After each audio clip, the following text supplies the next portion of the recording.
right.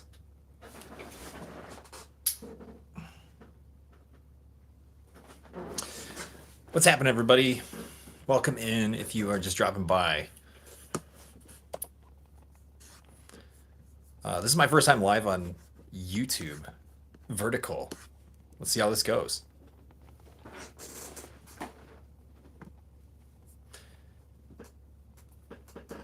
I have no idea if YouTube will be sending this to like a feed. I'm curious. I've streamed quite a bit on TikTok, but I have not streamed vertically on YouTube. So I'm like getting some data for myself, just trying to see what it does and what it's like in general. Let's see.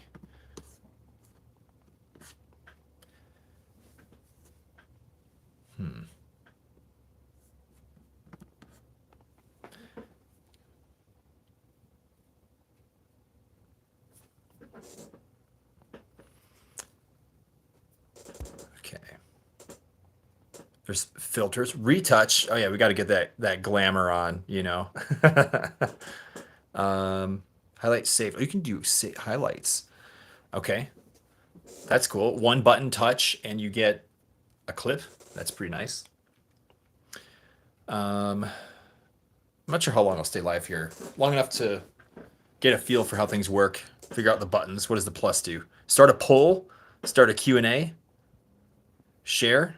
Okay. What does a refresh do?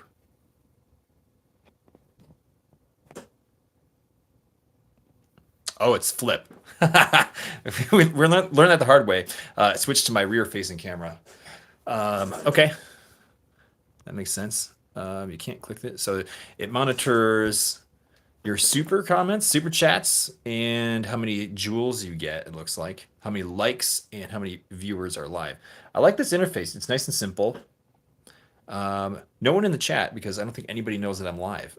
So, interesting. The delay seems to be maybe just about a second or two. I had myself pulled up here on YouTube, but nothing crazy. If you're just joining in, say hello in the chat. I would like to engage with some people, see how the chat works here on YouTube Vertical.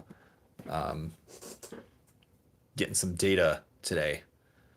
So, yeah, if you want to ask questions about space, we can just talk and hang out just for a little bit. Probably go live here for just a little while longer. Hello, welcome in. Good to see you. Thanks for dropping by. Doing a little bit of a test here on YouTube to see how YouTube Vertical Live works. I've never done that. If you guys are interested in space, I'm happy to talk about it. I love talking about space and astronomy. I do a podcast here on YouTube every week, every Monday night, 9 p.m. Central Time in the US. It's called the Galactic Window Space Podcast. So if you guys are interested, be sure to check that out. And you can say hi to me and my co-host Tan. We have a two-person podcast, and we bring in guests of special interest to talk about space and all the fun things surrounding that.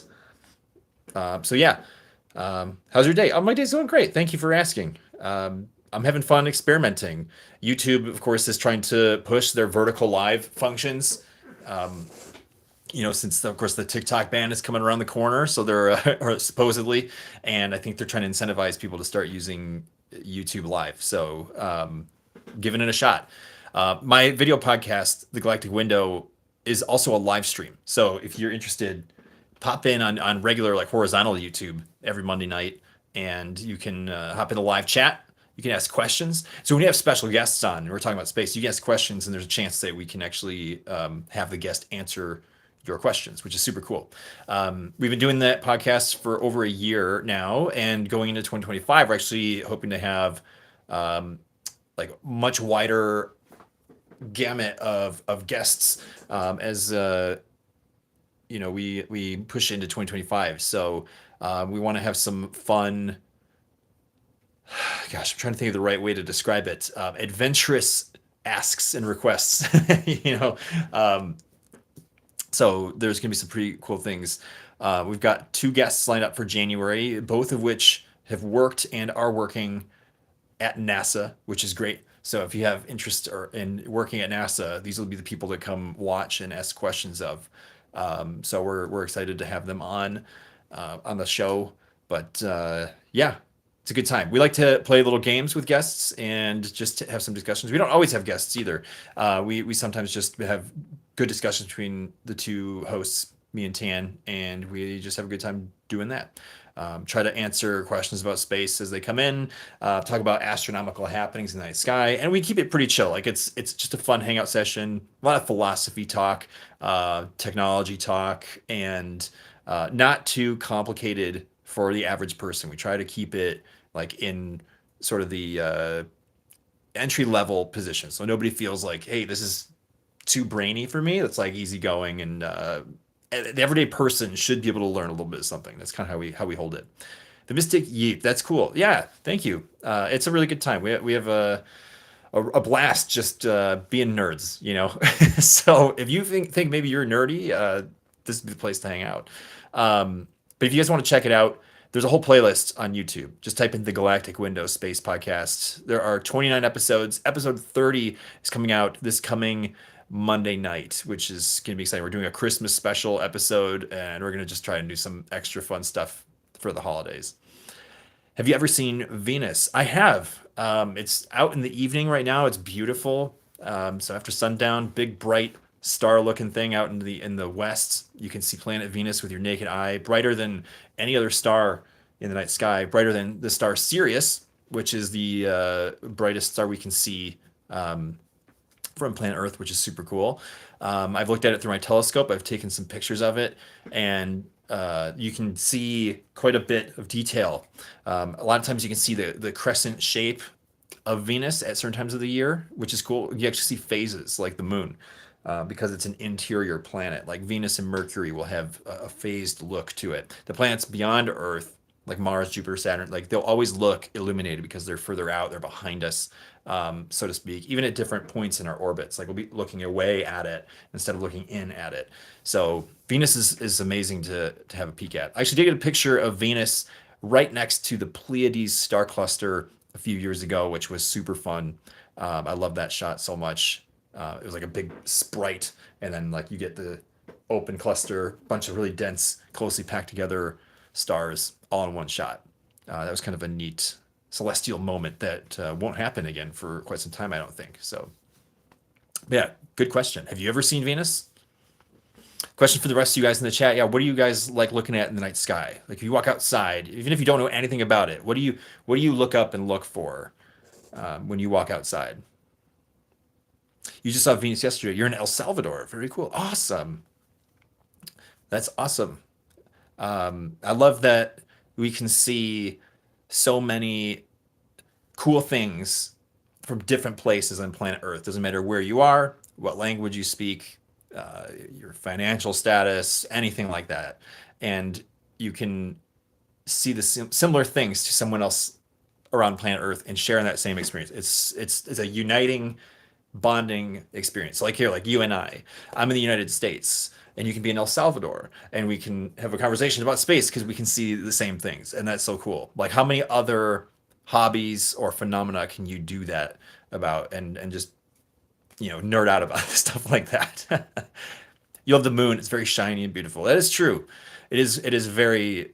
We're very lucky to have our moon, and I think it goes wildly underappreciated, in my opinion. I think most people just assume it's a nighttime thing, and that you just walk outside like, oh, the moon, and you just go about your day. But it's not always out at night. It's out as much in the daytime as it is in the nighttime, and it's just it's a marvel that there's a celestial body that close to Earth. And that only 12 people have been there. It's pretty cool. I'm excited for the future of moon exploration,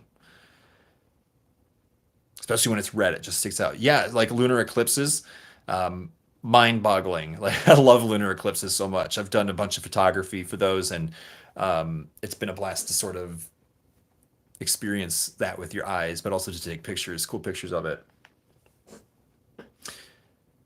Yeah.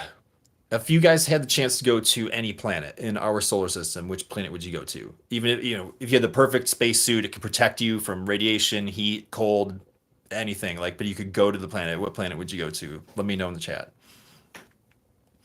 Um, yeah, it's been just so important because without it, the oceans wouldn't be as safe as they are currently. Right? Yeah, there's all that. We're tidally locked with the moon.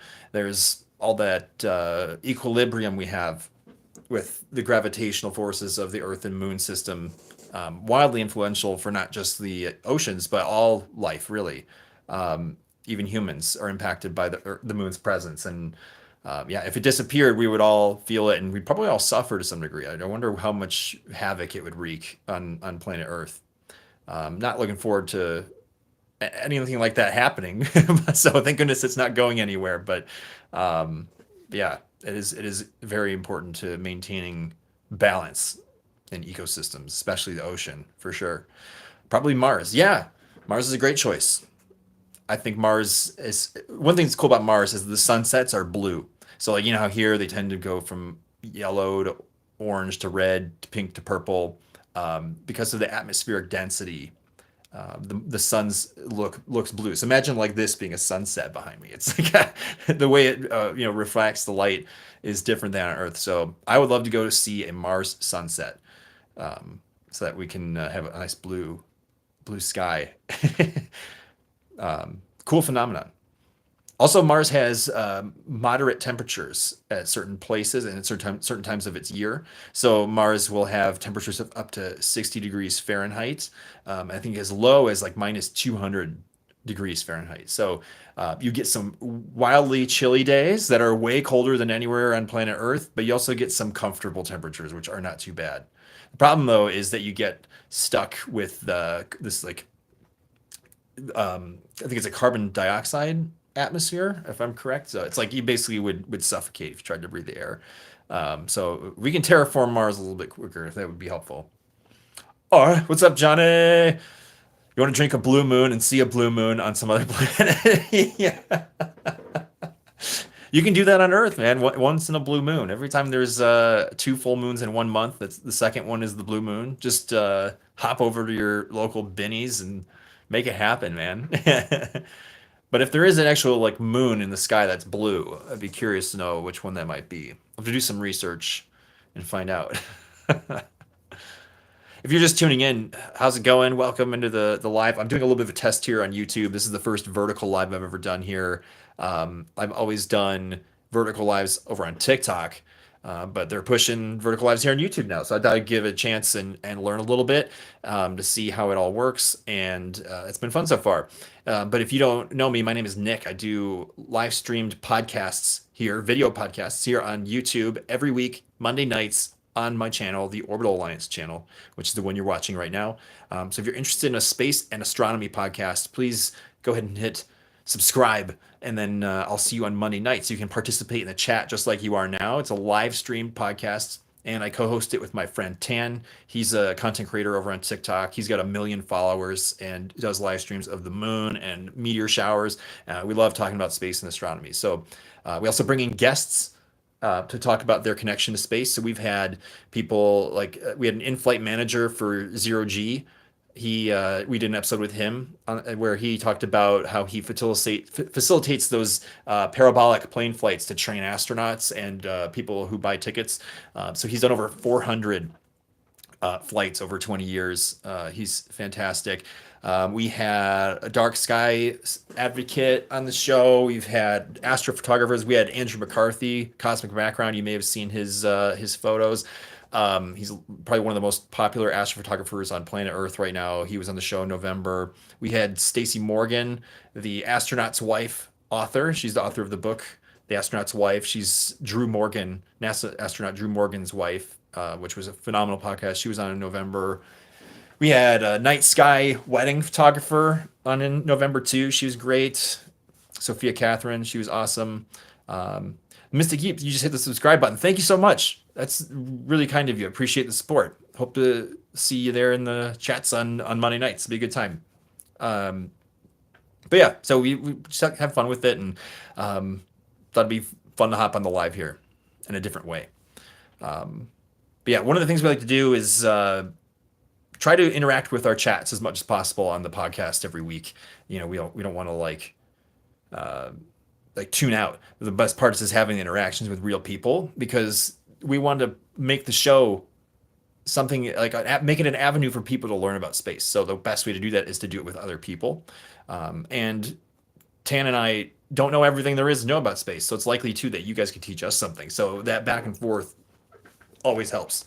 I've always learned stuff from watching other people's lives, especially on TikTok, where I also stream occasionally. Um, but yeah, what's a question you guys have about space? Like, drop it in the chat. Like, it could be anything. It could be something that there's no such thing as a stupid question. Like, feel like you can be guilt free. It could be questions like, how do I see the moon, or what are the moon phases, or tell me a fun fact about a planet. I don't know. It's like we'll try to do something here. But if you always wanted to know something, like why is this the way it is, like I'll do my best to answer it. And if I don't, I can look it up. Or maybe someone else in the chat will have an idea. In the audiobook I'm narrating, it stated that the moon is getting slightly further away over the year. Is this true? Dude, yeah, it is true. So the orbit is of the moon is every time it goes around is technically pushing away a little bit, and we confirm this because in the Apollo missions we put reflectors on the moon, so we can use a laser to range the moon. So we can shoot the laser at the moon, and it'll bounce back, and we can time it, and then it'll give us a distance. At the speed of the laser, we'll travel X amount of distance, it reflect back, we can measure that amount of time, and then we can do the math. We've realized that the moon is moving away from Earth at a rate about 2 centimeters per year, which obviously is really, really small when you're talking about the moon. So currently the moon, its orbit changes, all the time. It's not a perfect circle. So it's about 238,000 miles away on average. So that's adding another 2 centimeters every year. It's crazy to think about. If you've been alive for 40 years, that's 80 centimeters. So let's see, it's like 15 centimeters, 30 centimeters per foot. So it's like a foot and a half, 2.5 feet. If you've been alive for 40 years, the moon is like 2.5 feet further away. So not measurable or visible by any means to our perception. It will always look the same size from 238,000 miles away. Even if you're right next to the moon, you wouldn't notice that difference, but it is true. And dude, you got to tell me about this audiobook you're narrating because that's pretty amazing. Um, you can tell me about next week if it's too much, but definitely let me know. Um, in how many years will the moon start to affect us because it's drifting off? That's a really good question. Probably my guess is it won't affect humanity as we know it because that small amount of movement, um, it's so large. The scale is so large. Um, However long humanity exists, as it does, if we continue to exist for a couple thousand more years, 10,000 years, 20,000 years, like I'm gonna guess it won't even impact it that much. Not measurable to some degree. So the tides, maybe, but I doubt it. It's more the gravity less than the proximity of the moon. So I don't know. I'm not smart enough on that topic. I'd be very curious to ask somebody who is smarter than me, though. Um, that's a really good question. I'm going to keep that in the back of my mind for when I do find the right person. But I'm going to guess it won't have any impact on us. If you guys are enjoying the live stream, if you don't mind hitting the like button, that would be great. You can support the stream, and that'll help YouTube know that they can push it into more feeds. It's been a really good time so far with you guys. Appreciate your good questions. Continue to talk about space here. So whatever questions you guys have, drop them in there. Keep it friendly, keep it cool, and then we'll have a good time. Everybody will have a good time. Um, let's see. Maybe I'll go stay alive for like maybe another 4 or 5 minutes. This was ultimately just a test. Oh, you're thinking. Nice. Okay. Have any of you guys ever seen the International Space Station in the sky? That's like my number one thing to see. This is my Lego of the space station behind me. It looks like that. It's a real thing. It's about the size of an American football field, which is pretty big. It's the largest construct ever produced in space and made for space. We've never built anything larger. It's been up in space since 1998. The first module launched. It was a Russian module, and then since then, the Russians, the Americans, the Canadians, Japan, and the European Space Agency have collaborated to produce the rest of the parts of the space station.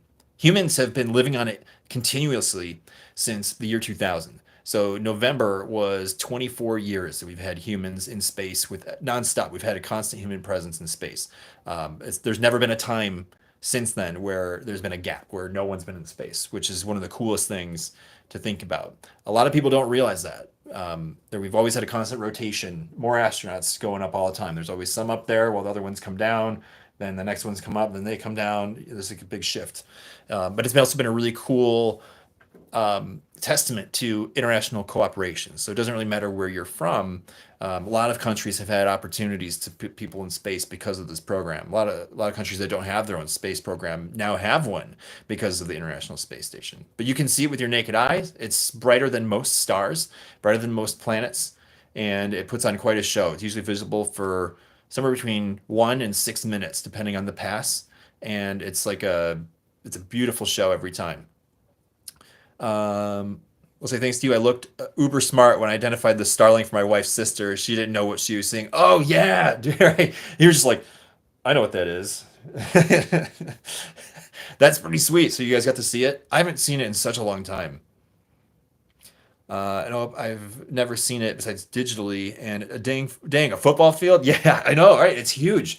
The cool part is like the middle segment has all the modules where the people can go, but then there's the truss, that big bar across the long ways here, and then the solar panels. So it's just nobody can go in this long part, but the power generation, the structure, and storage on the outside is all up here, and then in the middle section there's where everybody can go. Um, it's a really really cool place. There's some tours on YouTube that you can find that have been done by astronauts. There's some really really good ones. They've done some more modern ones, I think. There's some older ones and they've like rearranged the modules a little bit. So some of the older videos are not quite current. So look up like a tour of the space station on YouTube sometime. They're a blast because you get to feel like you're in space too. The camera guy is like floating, chasing somebody around the space station, and they get to talk about what each module does and where they sleep, how they go to the bathroom, what science are they doing there, how do they get out through an airlock, things like that. Who's the astronaut that did the Space Oddity cover from the ISS? Yeah, that's Chris Hadfield, Canadian astronaut Chris Hadfield. He did that in 2012. It was the first music video from space. Hang on one second. Um, I've got the chance to meet him twice at different events. So here's a picture with me and Chris Hadfield, two pictures. This was last year, and this was 2012, 2013.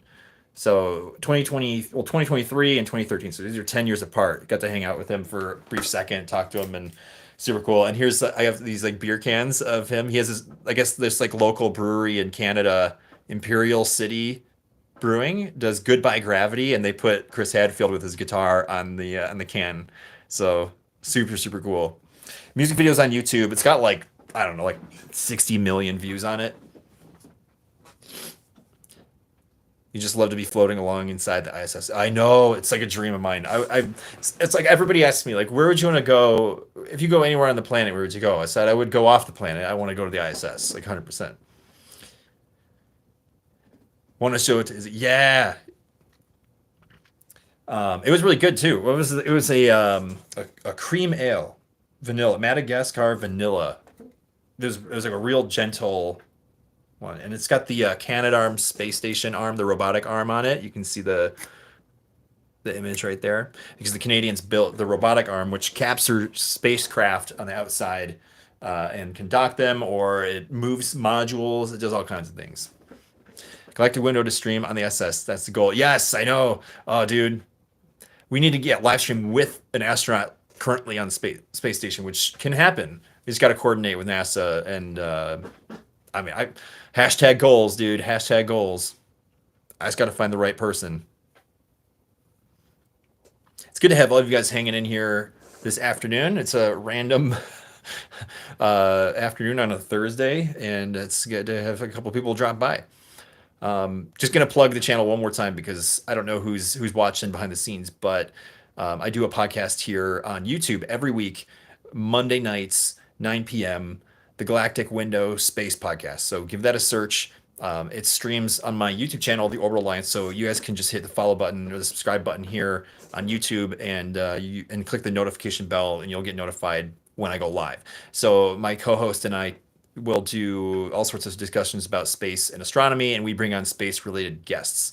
The next two episodes, we're going to be just me and Tan. We're going to be doing a Christmas special and then an end of the year special for the next couple weeks, and then coming January, we got a couple guests booked.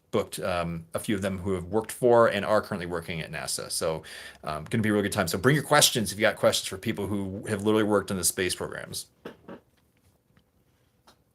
Cosmonauts sound cooler. Yeah, hey, everybody has got their stuff. The Russian space program is fantastic.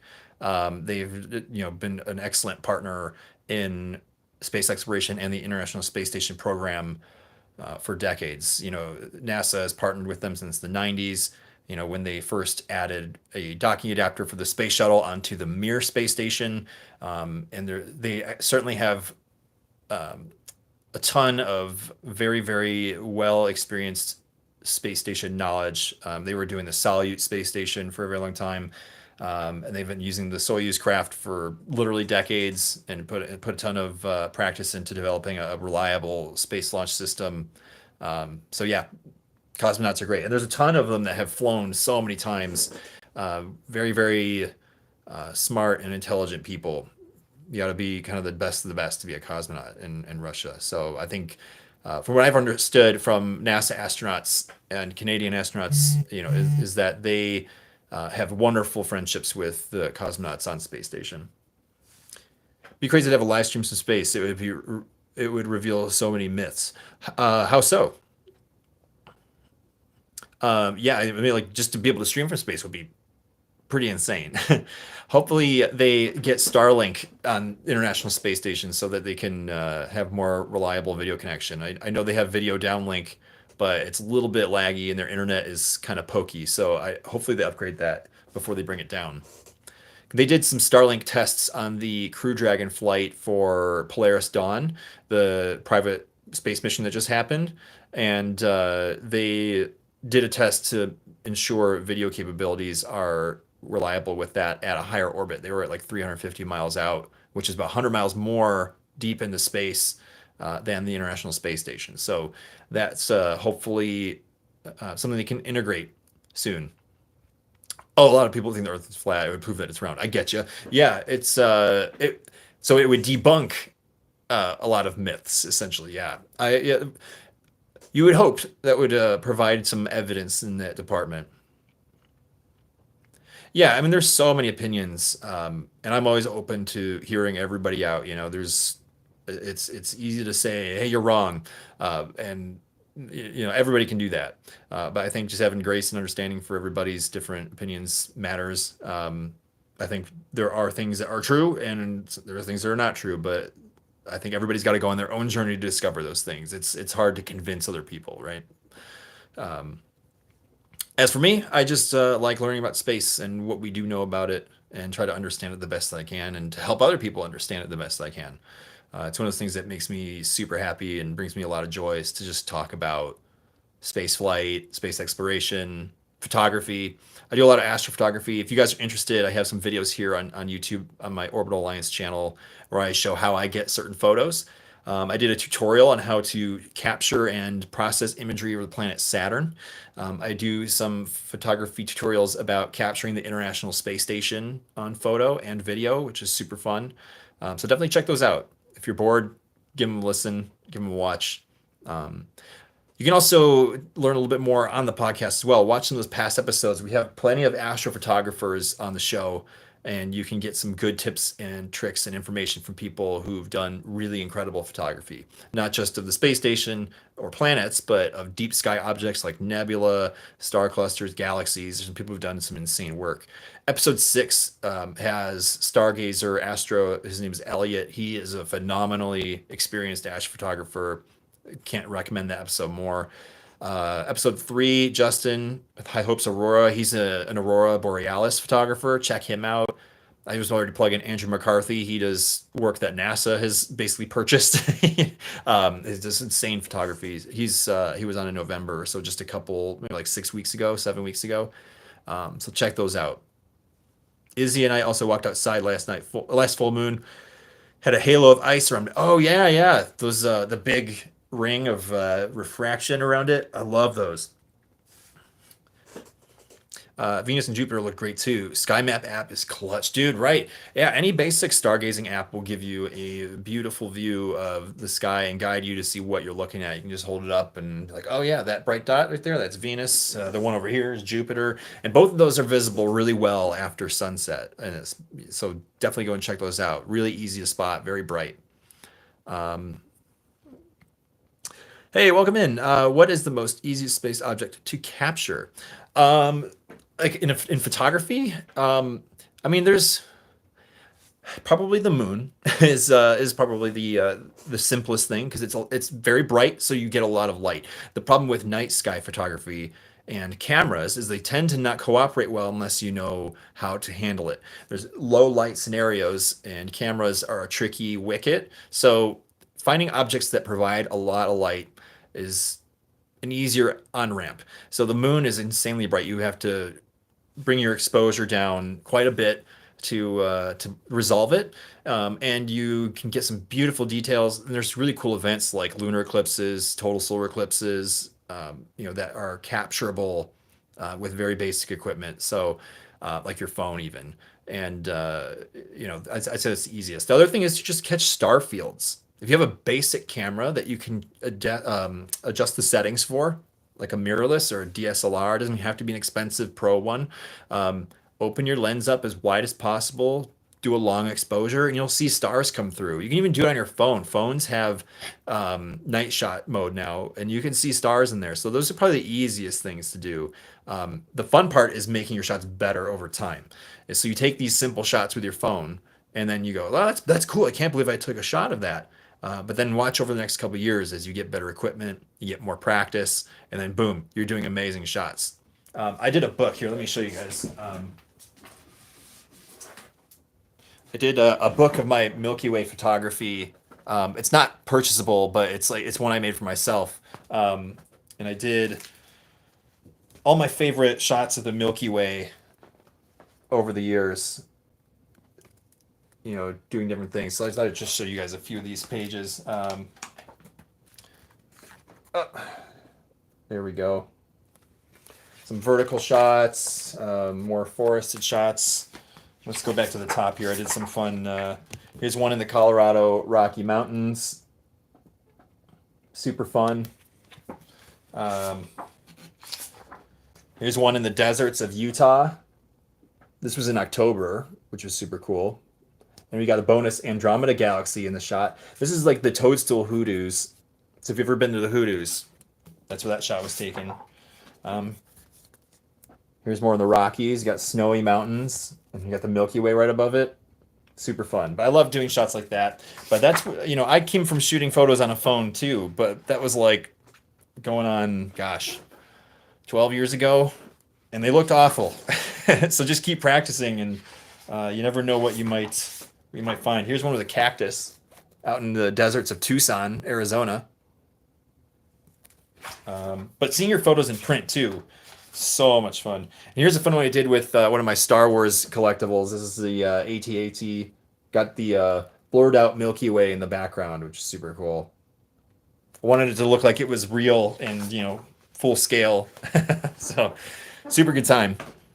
That's exactly how I figured out Venus and Jupiter were. Okay, yeah, so you use the sky map apps too.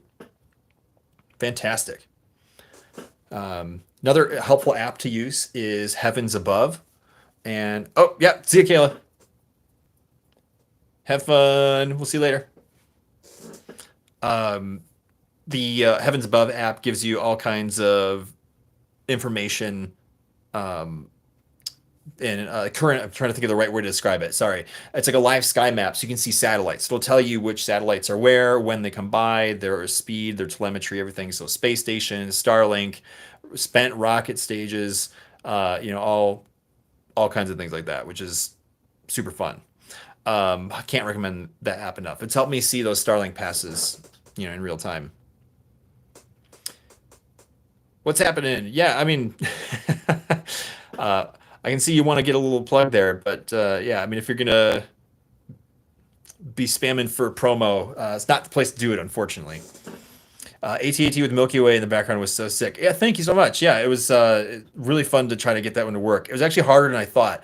I had to get rocks to hold it down. It was super windy. We were on top of a mountain. We were at 12,000 feet, and we just really wanted to get it right. So I had to put my camera on rocks, and then we got the thing was trying not to blow over, and we tried to cover up the little base.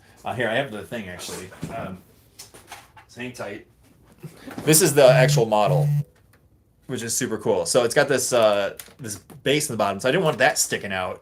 But I also wanted to make this thing look huge. Like these things are, several stories high in the movies. So you want to, if a person is like this tall, you got to get under it a little bit. So we had to have the rocks. It was so much fun. But yeah, I want to do some more of these. Like I want to bring on collectibles and go out into the night sky and do some really cool, like scaled shots and kind of use the creative lighting and stuff like that, especially Star Wars stuff because I'm a huge fan of Star Wars.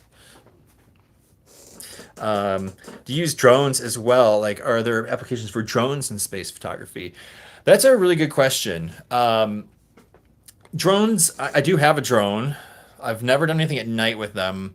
But what's tricky about drones is the stability. So you're not able to really keep them. They generally stay still, but you're navigating air currents, especially higher up. And they wiggle and move. They do have gimbals which stabilize the camera, but it does move. And cameras to do night photography, they need to be perfectly still. Any little shift, like if I'm doing a long exposure that's 10 to 20 seconds, any little bump, stars are no longer pinpoints, they become wiggles. They draw, it's like holding a marker on a whiteboard and going like this. It creates these crazy lines. So what you want to do is hold the marker on the spot and have it just be a dot and leave it there. So drone, even a slight shift in the wind or the air currents and shifting around, it'll make the stars look crazy. So unless you had a way to fix it perfectly, I don't think it would work very well.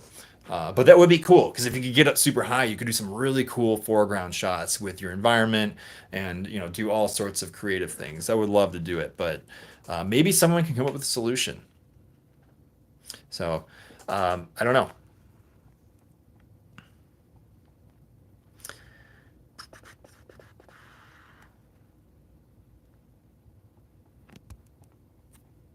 Got to do some seasonal Star Wars shots with figurines. Yeah, yeah. I mean, I bet some like if I could get some snowtroopers coming up. Oh, yeah, snow for Hoth. Dude, now you're giving me all the ideas. I love it. I love it. Uh, yeah, there's all kinds of possibilities. I wonder how much like a Black Series Snowtrooper figure is. Have they made any recently? Black Series Snowtrooper. Let's see. Um, I got 3 and 3/4 inch collection. Is there really no like 6 inch?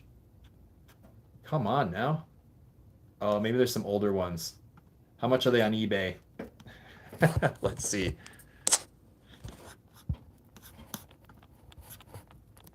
Hmm.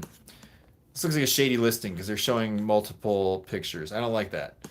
Um, but we can see.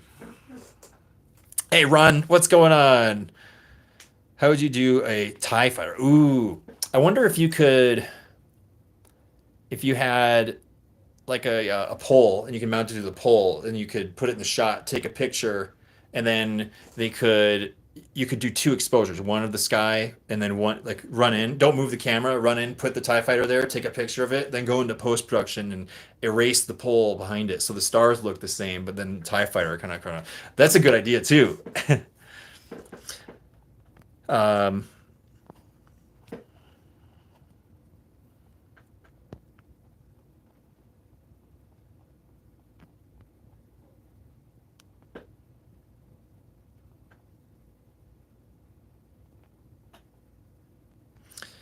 Maybe we're in the desert with a Milky Way background. You can see, yeah, Mando and Boba Fett in the shot. Oh, that'd be sweet. It'd be cool to have them like edit in some like jetpack burns.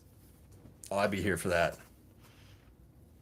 Um, or if we get some like people in cosplay outfits.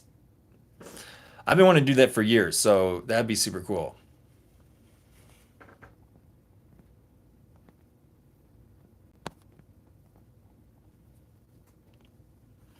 Are mirrorless taking over in space photography too, or is DSLR still the gold standard? Sorry for all these questions. No, I love it. That's literally why I'm doing this live. Like, I'm happy to answer as many questions as possible. Like, this is literally what this is for. And this is the kind of stuff that I know about because I do it all the time. I started on DSLRs. I used to shoot with a Canon 5D Mark III, and then in 2018 I switched over to mirrorless. So I shoot with Sony mirrorless cameras. Here, let me flip my camera around and show you guys. This is my podcast setup. So I use this. This is a Sony A7 IV. I have a couple different lenses, but that's a mirrorless camera that I use for this. And then, thanks, Johnny. I did too. But yeah, so I would definitely say mirrorless is the current stage for photography. DSLRs are 100% usable. They do a phenomenal job. I know a lot of people use older cameras for all kinds of beautiful night sky shots still. It doesn't mean you can't do astrophotography with them, but the versatility and the power and the low light sensitivity on the modern mirrorless camera sensors is like wildly more advanced. You can get way better shots with a mirrorless camera, and they're affordable. They're on the same price tier, and most people have been phasing out the DSLRs anyway, except on the pro level. So you're basically getting a mirrorless anyway at this point. So it's just the way to go. I would recommend it all day. Plus, you get the viewfinder is electronic, so you get a screen inside the viewfinder. So when you hold your camera up to your eye, it's not a mirror through glass coming off of your lens. It's actually a preview of your shot. So if you want to like isolate yourself, you can check the exposure, and it's super helpful. Everyone wants their own stormtrooper armor. I know, right? Dude, when I was a kid, I asked for stormtrooper armor for Christmas, and I never got it. I'm still bitter about it. So maybe this year Santa will be nice next week. um, I do have the stormtrooper helmet over here, which is super cool. But um, it's not quite the full set. But yeah, I mean, mirrorless also, I mean, just like I was saying, the low light, if you're doing astrophotography, you get a really good noise reduction. You still get noisy levels of sensor grain on there, but the higher you boost your sensor, the more introduced grain you get. And I think you can mitigate more of that with a mirrorless camera. What's up, buddy? How's it going, man? Good to see you. Thanks for stopping by. Put it on for the stream. Okay, all right. The fans have asked. Uh, I do have this stormtrooper helmet from The Force Awakens. This was there was a company called Anovos. They no longer exist. I think they were rebranded. Um, but I got this years ago. I remember pre-ordering it and waited like 3 or 4 months for it. Um, gosh, I haven't worn it in forever. Let's see if it even fits. Ah, I should probably take off my glasses. um, just another $500 worth of stormtrooper armor to complete this set. I know, like minimum, especially. I mean, 500 maybe if you build it yourself. Um, if you wear the armor while you shoot stars, you will miss the object that you wanted. Oh, that's exactly right. Note to self: never wear this for night photography. Going good, just got home from work, and now officially start holiday break. Dude, way to go. Kick back and relax, and enjoy your holiday break. Well deserved. There we go. Nice. I think I made it a little too loose, but there's like a little adjustable headband in here. Ron, you remember this thing. Todd Catter wore this. um, Goodness. That was years ago. We had that on stage at one point. Money shot. I know, right? I got to do more of it. Maybe I'll just. I got to get one of those like voice changer boxes and make it sound like I'm on a radio. The empty space void where there are no stars. Did we bump into another dimension? Ooh, I don't know what you're talking about. Did they? Is there some like release recently? that I didn't read about. I mean, I'm all open to dimensional theory. I love the concept of there being other dimensions. So if that's the case, I want to find alternate me somewhere else and give him a high five. Hopefully he's cool and not a jerk. Remember the Darth Vader mask? Oh yeah, I do. Just means they won't be 9 to 5 working. Time to catch up with stuff around the house. Yeah, cash in. We've been doing some house projects too. Just redid one of our bathrooms. And by redid, I mean painted. We didn't like remodel it, but it was a refresh. We'll say it. We'll call it that.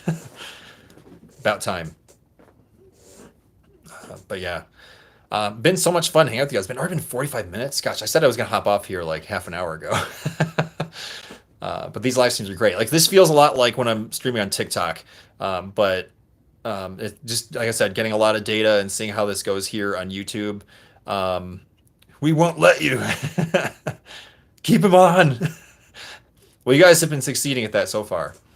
Um, yeah, it's been a blast. I wanted to see how well YouTube pushes these lives on TikTok. When you join in a live stream, you create your stream, you get sometimes hundreds of people in your live. It pushes you really hard and it determines if your live is worth maintaining. And then you usually watch that number tank to 10 or 20. But then I was curious to see what YouTube did, and they were like started me at 0, and then it bumped. I think 9 is the most I've seen in here at any given time. Um, But yeah, this has been cool. Yeah, we need more questions. Yeah, I mean, if you guys have questions about space, let's start the discussion. It doesn't have to be anything, no shame around it. Like, if you always had a question about space, drop it in the chat. We'll do our best. If you were in the setting of Futurama, what would you want to do? Oh my gosh. I'm trying to remember all my Futurama. I want to go to the Luna theme park. That's the that would be my number one thing. Just like Fry in the second episode. Yeah, well, I'm gonna go build my own theme park with blackjack, and you remember the rest. 'Cause I think it'd be fun to just like chill out on the moon and hang out, and it would take like 5 seconds to get there if you're in Futurama. Thoughts on space junk? That's a really good topic to talk about. Um, so space junk is of course a big issue. It's ever increasing. The more we launch into space, which is basically every day at this point, we we add more pieces to the official like pile, so to speak, in Earth orbit. Um, so like spent rocket stages sometimes stay up there for months or years. Little debris like screws or paint can become a problem for other spacecraft like satellites and human spacecraft. Um, Space collisions, micrometeorites, things like that can cause damage to spacecraft up there. They leave pieces. There's been times where payloads have actually like exploded and created debris fields. There are tracking ways of tracking that stuff, and NASA and other space agencies, militaries, they've done a really good job of tracking pieces that are even like this small, not just huge chunks. But they need to keep track of those things as much as possible. I know there's some companies out there who've been pioneering capturing dead satellites. They've done some imagery of getting close to one and see if they could get an image of a satellite that's no longer working, because that's now just basically a big debris chunk. Maybe we can send little rockets up there to attach to dead satellites, boost them into lower orbits, basically slow them down so they fall back into Earth's orbit, and then properly dispose of them by re-entering them in the atmosphere and burning up. There's all kinds of strategies. But if we keep at this pace, it's going to be extra dangerous to just simply launch into space. But not quite at the rate we are now. Space is really, really big, which is crazy. It's crazy to think about. It's hard to understand as people. Sometimes we think that, it's like, oh, I'm going to bump into it myself if I just walk out there. But no, there's a lot of gaps in between those things. So hopefully there's good solutions from commercial spaceflight companies that are just being birthed right now. There's a ton of small companies that are rising, creating solutions for things like that. So it does need to be addressed. That's my point. What projects are you cooking? I've been talking quite a lot about future episodes of the Galactic Window Space Podcast here on YouTube, Monday nights at 9 p.m. Come check it out. We have a lot of guests that we're planning to bring on the show. A lot of traveling episodes that we're planning. So coordinating all that for 2025 is kind of my biggest projects. If you had to make something, food, what would you make in space? Ooh, well, one of the cool things was astronaut Chris Hadfield did a video on YouTube. Definitely check this out, where he made a space sandwich, and he explains how you can't have bread because it makes crumbs, and crumbs will get all in the air, and if you're flying around in space, they'll go in your eyes. So they need crumbless bread. So the closest thing to that is a tortilla. So if you make a sandwich, you use a tortilla. And he did peanut butter and honey in the tortilla and made a space sandwich. So I'd probably make that out of respect for that video because it's been cool. I made those on Earth a ton and they're delicious, but to do it in space would kind of be a full circle moment for me. Um, I think you read something about a space object that harvests star energy, a Dyson sphere. Is there something seen in the sky that is suspected? Um, I've read theories about Dyson spheres and things of that sort. It would be such a cool bit of technology to explore, and to see one would be amazing. So hopefully there's something soon. But I haven't seen anything about any real Dyson spheres. Uh, what's up, Ryan? Hey, Nicked. Uh, Debris Chunk is my nickname. Was that in high school? That was your nickname. 10 people in the stream. W's, yeah, W's in the chat. Everybody, yes. It's down to 8 now. I did see the 10, but that's a big win. I'll take it. Thank you everybody for hanging out with me. Appreciate it. It's called the Buotes Void. No stars, or the booties. There's a lot of pronunciations for it. No stars for light years. Oh, okay. I'm gonna look that up. Thanks for letting me know about it. Um, Ryan, I thought that was the name of the band you're in. Yeah, yeah. We got some production folk hanging out here. This is awesome. No crumbs from a tortilla. Challenge accepted. I know. I guess you can make crumbs, but it's better than having like a package of white bread and opening it up, and you can't touch it without it dropping crumbs. There's a lot of cool food solutions that they use in space. The cool thing about their tortillas is they're vacuum packed, and I think they're good for up to a year and a half. So they don't mold either, which is super helpful. It's a big problem, is storing food for long periods of time up there. Most of their food is dehydrated or vacuum sealed, so you can have a lot of like current food, like earth-based food. You can have meats, potatoes, vegetables, things like that, and some of it just takes a little bit of hot water injected into the pack, which they have a little like dispenser on there. It's like a little nozzle. You stick the package on it, press hydrate, and it spits water into the package. Then you just stir it up, and then boom, you got like hot broccoli or mashed potatoes. Um, Let's see. Would you ever be interested in hosting a panel at a convention? Oh, it's funny. That'd be one of my bucket list items, is to um, be on a panel about something. But I've never been that important. So the closest thing I've had is my podcast here on YouTube. But yeah, that would be super fun. I would love to be up there with a bunch of other like people who love talking about space, or things that I like talking about as well. A bunch of other like space podcast hosts or space content creators. That'd be so much fun. Favorite space mission? What is it? Good question. Ooh, I've got a lot of different answers for that. Um, I have a lot of missions that have like impacted me, that I are memorable to me. So maybe I'll go with that route and mark those as my favorites. But when I was a kid, I remember watching John Glenn at 70 years old launch on the space shuttle. We watched that at school, and legendary astronaut John Glenn. He was a senator when I was a kid, and getting to see that, and they wheeled a TV into the classroom across the hall, and we got to watch it. That was pretty important to me. I loved watching the Inspiration 4 mission back in 2021, the first all commercial astronaut space flight. Jared Isaacman was the lead for that. He did this big fundraising initiative for St. Jude Children's Hospital. I donated to it to try to win a seat on that mission, but I didn't get it. But there was someone who was selected out of the donations to go, Chris Simbrowski, who now works at Blue Origin, which is cool. And I love that mission and what it stood for. They had Haley Arsenault, who is a cancer survivor, in space. It was fantastic stories on all fronts. Every crew member had a brilliant story, and yeah, I just loved watching it. There's a really cool documentary on Netflix about that one, so check it out. I can't remember what the name of it is, but the mission was Inspiration 4.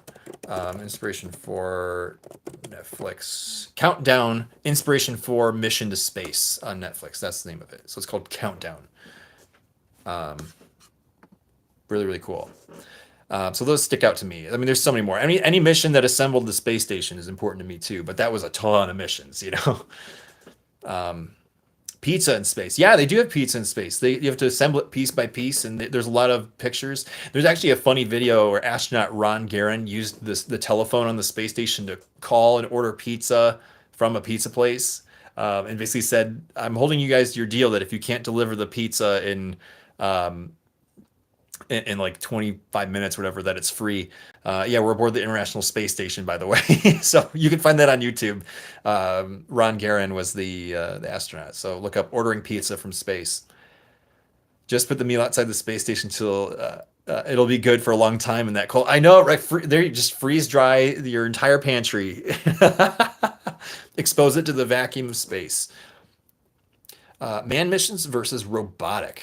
Ooh, I mean, I'd have to go with manned all day, just because the human element is extra special and gives you that extra dose of versatility. However, currently the robotic ones can go further, so there's some pros and cons to both of those. But I think the human connection always makes it more special. Like I've seen rocket launches with probes and payloads that are not humans, but I think that the excitement of that rocket launch would have been 100 times more palpable if I knew there were people on that rocket. So I think that proves my like my perspective on that, at least for myself. Guys, we got to keep them for another 20 minutes. Bring out the mega questions. Oh my gosh. Have you ever captured any UFOs? I have not. I have looked so many times for anything unexplainable in the night sky. I've hoped, prayed, looked for weird things, and so far everything I've seen has been explainable. Um, but I mean, that's just me. I know a lot of other people have seen unexplainable things. So if I do see anything, I'll let you know. Would you eat ice cream out in the freezing cold in space? If I had the suit that would allow me to do it, of course. I mean, you got to have space ice cream, but I do need a space flavor of ice cream. So you gotta you gotta keep it on brand.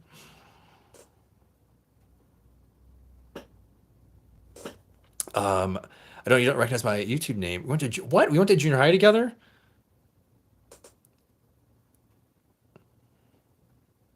Oh, no way. That's wild. I'm trying to think. I can't see like who you are, but hello. Long time no see. And you don't have to share your name here because I know it's a weird thing. But yeah, no, that's super cool. Oh, no way. Okay, that was enough information. Oh my gosh, how are you? Wild. Oh, that's so cool. I still tell the story of that to people of how you and I met. I'm not joking. I bring it up. And I actually told it to my now going to be 103-year-old grandma who was married to that grandpa that we both knew. I told it to her, and she was baffled by it. She was like, "That's really crazy, crazy." You're the charity liaison for WindyCon. Okay, I gotta look that up. That's super cool. We should reconnect for sure. Favorite fictional space related movie?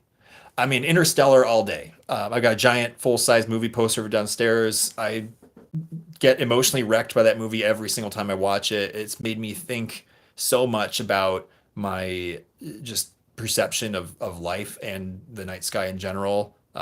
Interstellar for sure. Favorite video game series is Mass Effect, space video game series for sure. How'd you feel if you knew you're about to get spaghettified? Oh, yes. Like if you go into a black hole and apparently get stretched like spaghetti. I mean, I hope I don't ever experience that. No thanks.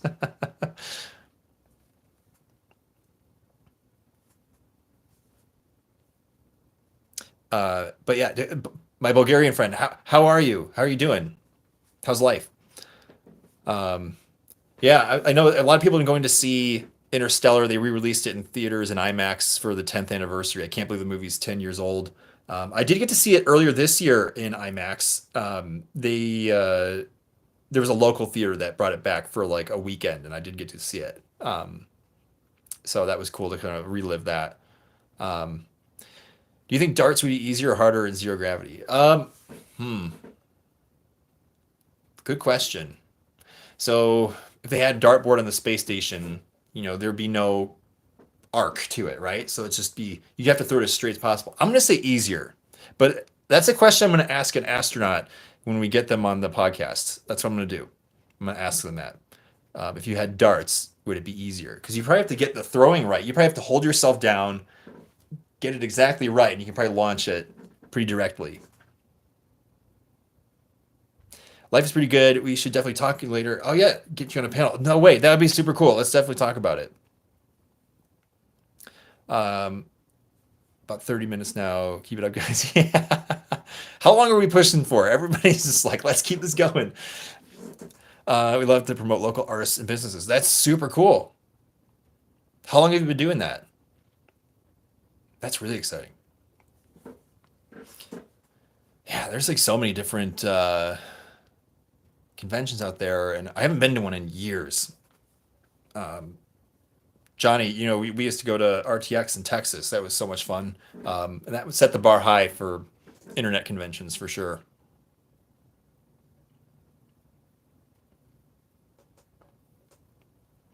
But yeah, it's been good to hang out with you guys here on YouTube Vertical.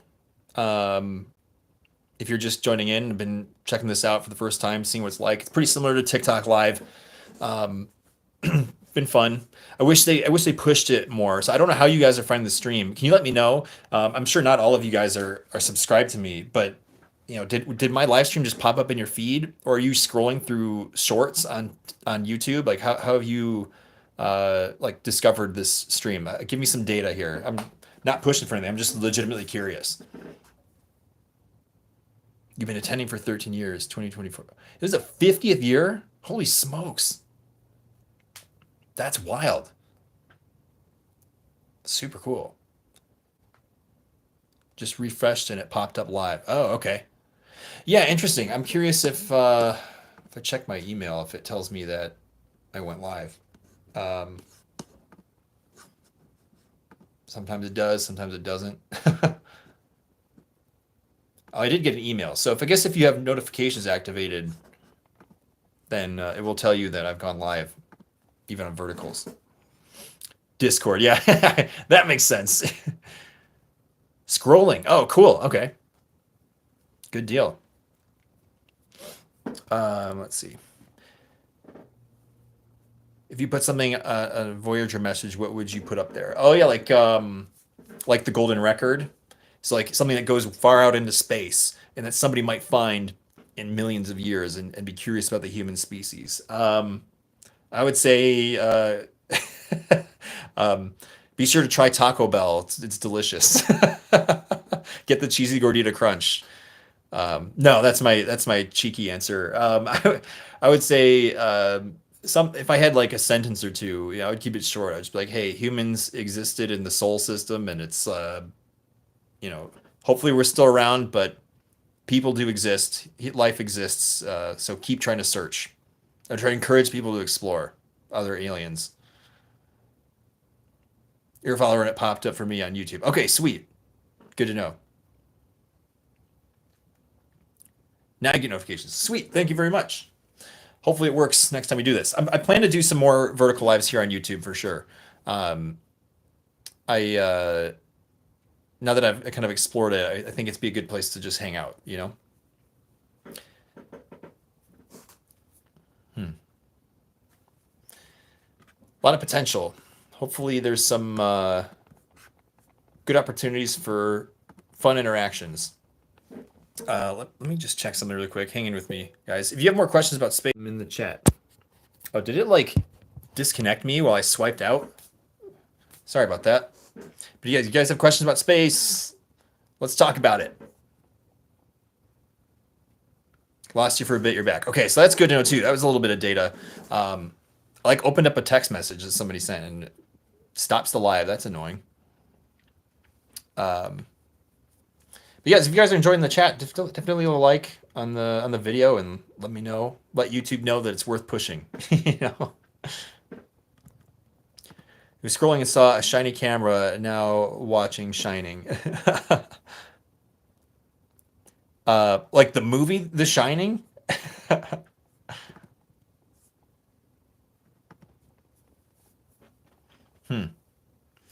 Yeah, so let's see here. So we're currently sort of in like a bit of like the Geminids meteor shower that peaked a couple of days ago. So if you guys outside, go outside. If you guys go outside in the next couple of nights, if it's clear, be on the lookout for a couple like bonus meteors that you might see, because we're kind of coming out of the peak of it. You have to go now. Keep them here as long as possible. Signing out. Appreciate it. A salute to you. It's good to meet you. Thanks for hanging out. I'll definitely be back around in the future. So hopefully we'll see you the next time. Have a great day. All right, you guys. How about 2 more minutes? I'll go to, yeah, 15. We'll do that. Um,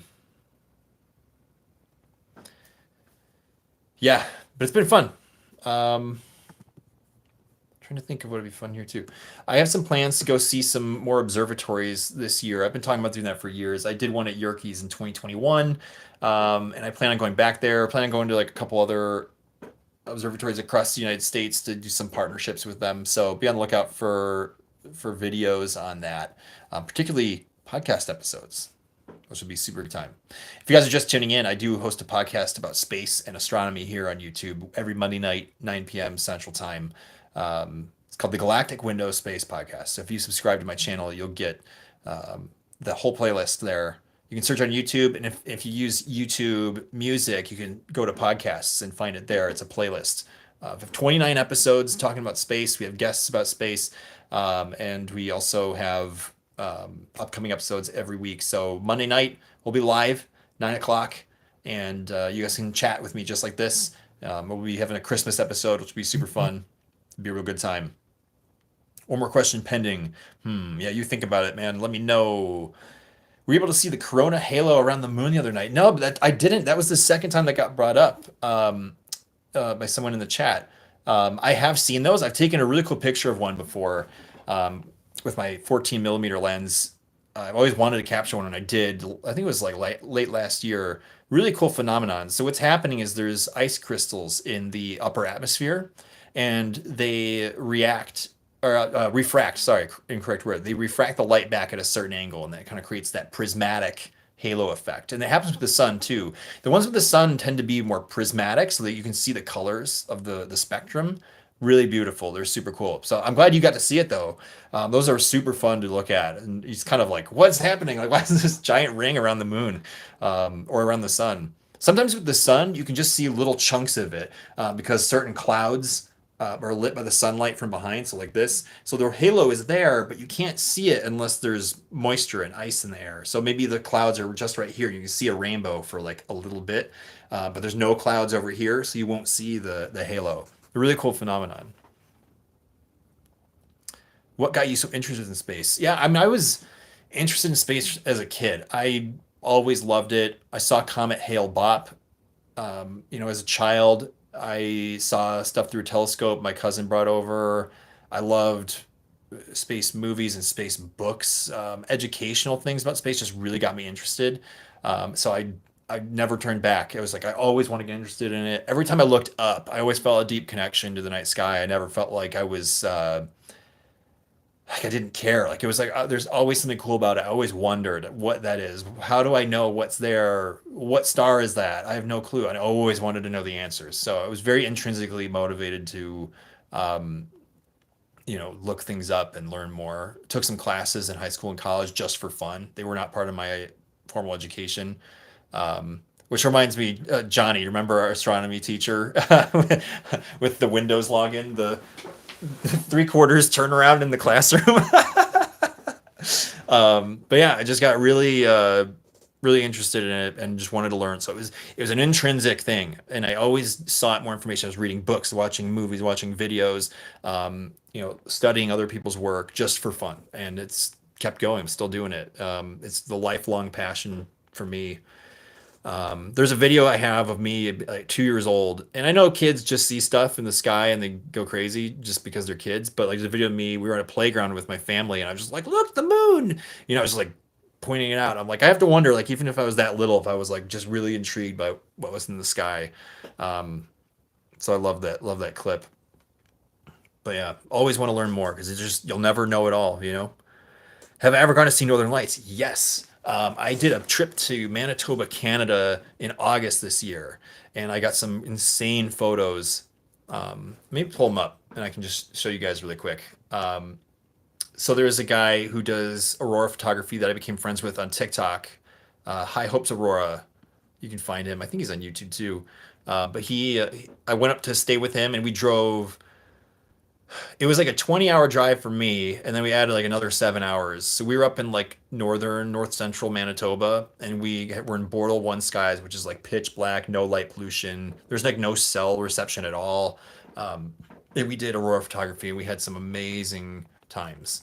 Um, I scooch you guys here for a second. Albums. Um, all right, I'm gonna flip you guys around. Tan, what's up, man? Chasing the Milk, my co-host, is here in the chat. Guys, give him a subscription. He says he's driving and listening. Dude, drive safely. I'll be hanging out here for a little bit. But yeah, he does the podcast with me. So if you guys have been listening, I've been promoting that. Chasing the Milk is my co-host. All right, here we go. So this was some of the shots I got from Manitoba. So here's the setting crescent moon, which was cool. Did some lake photography, and then here's some of the northern lights that I did. So super good time. They kind of started off to the north, and then they moved southward and went eventually right over us. So I'm just gonna skim through these really quick. Really, really cool. Oh, there's a meteor that happened in the shot. Really green, glowy, almost looked like the city of the dead in Lord of the Rings, Return of the King. Here's one. This was way straight up, and there was another meteor that happened during this shot. There was actually two. There's one over here as well. See that little squiggle? Beautiful colors, amazing phenomenon. This is one of my favorites from that night. Mind blowing. So yeah, I did go up and had a wonderful time. This is Jupiter, actually. Jupiter and Mars in the same shot with Aurora. I had to get that shot. It was like right before we left for the night. I do hope to go back up there again. We did get some Aurora where I am this year, which is a first. I've never seen that before, and I've never seen that. That's the second time I've referenced that today, Johnny, for the record. But it's so beautiful to see Aurora. So if you haven't, it's worth making the effort for. Took me a long time to actually get there. Quite a bit of observatories in the Chicagoland area you should go to. The cute little one in Elgin. Oh, okay. Sweet. Yeah. Oh, geez. Really bringing back those references from when we were 13 years old, are we? Yeah, yep. That won't be on YouTube. I'm not going to immortalize that. Oh, geez. The stories that endure time, I boggles the mind. That's so funny. Oh man. All right, you guys. I think I'm gonna call it for the afternoon. This was a good experiment. I got some things to tackle this evening, but it was good hanging out with you all. Good to see you here. Yeah, let's stay in touch about the con. Let me know. We can find a way to connect. They're DMable, I think, on most places. But then we can see what happens. But yeah, good having the regulars hanging out, some new friends as well. I'll try to be live here on YouTube as often as I can. I'm gonna try to uphold the pace a little bit more and see how that goes. But if I'm not here before Monday, come check out the Galactic Window Space podcasts live on YouTube. Join the live chat, say hello, and I will do my best to say hi back. So yeah, that's right. Yeah, and Merry Christmas and all the good stuff to everybody out there. Or Kevin, or I need to talk to him. I need to message him, see how he's doing. Yeah, cool. See, how do I end the live here? I got to figure that out. Everything is new to me on YouTube. There's like no. Oh, maybe it's just the X up here. Let me try that. Okay. All right. Bye, everybody. See you later.